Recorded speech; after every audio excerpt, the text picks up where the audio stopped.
Scary fables. I saw a clown in my apartment. Or did I? I don't even know where to start. I'm still shaking as I type this, hoping someone out there can tell me I'm not crazy.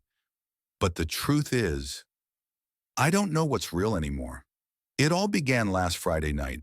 I just moved into a new apartment in a pretty rundown part of town. Cheap rent, no frills.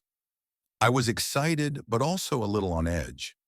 You know how new places can feel like they have their own energy. This one felt off from day one, but I tried to shrug it off. That night I was sitting on my couch watching TV, trying to get comfy. The place was quiet except for the hum of the old radiator. Around midnight I heard this faint tapping coming from the kitchen.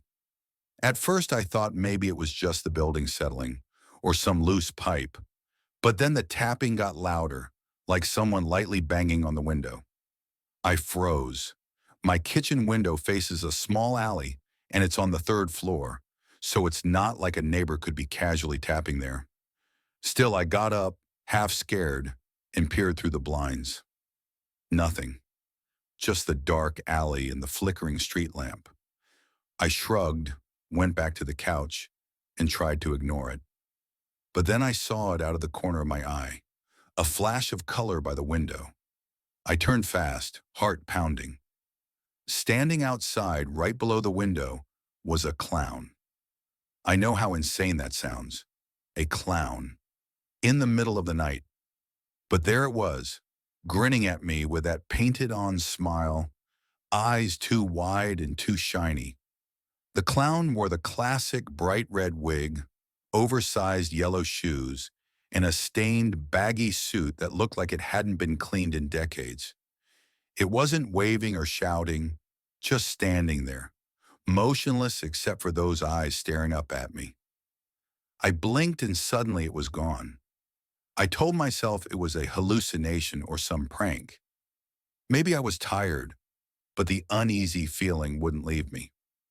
The next night, the clown showed up again, but this time it was inside the apartment. I woke up to the sound of slow footsteps outside my bedroom door. My heart stopped. I was paralyzed. The door creaked open just a sliver, and there it was, the clown's face inches from mine, eyes glowing in the dim light, that horrible painted smile wider than humanly possible. I screamed, bolted upright, and woke up in my bed, drenched in sweat. It was just a dream. Thank God. I spent the day trying to shake it off. But that night, as I lay in bed, the tapping started again. Only this time it was on my window, and it was rhythmic. Tap, tap, tap. I didn't want to look. Eventually, I worked up the courage and peeked through the blinds. The alley was empty. I was starting to lose it, but then I heard laughter. Low, guttural, childlike, and cruel. The clown was standing inside my living room now, grinning as it slowly clapped its hands. It moved toward me with jerky, unnatural motions. I backed away, tripping over my own feet. I ran into the bathroom and locked the door, heart pounding, hands shaking. I was sure I was going to die in that bathroom. And then, nothing. Silence. I didn't dare open the door for hours. When I finally did, the apartment was normal again. No clown, no footsteps, no tapping. The next morning, I called in sick to work. I wasn't sleeping, barely eating, and constantly on edge. I went to see a therapist who said maybe the stress of moving had triggered some anxiety and vivid nightmares. She suggested I try to relax and keep a journal. That night, I decided to watch some light TV and force myself to sleep early. Maybe it was all in my head. I remember feeling calm as I drifted off. But then, I woke up again. Only this time, I wasn't in my bed.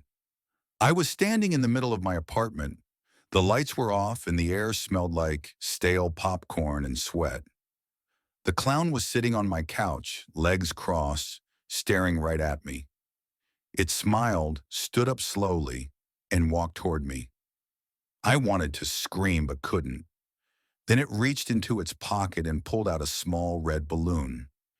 It twisted the balloon into the shape of a dog and handed it to me. The moment I touched the balloon, I woke up, in my bed, covered in sweat. Safe, I laughed nervously. It was just a dream, or so I thought, because now, sitting on my nightstand, is a small red balloon dog. Just a dream, or was it? Another scary fable told. Another night survived. For daily eerie stories and unsettling fables, like, subscribe, and turn on your notifications so you'll be ready for tomorrow's tale.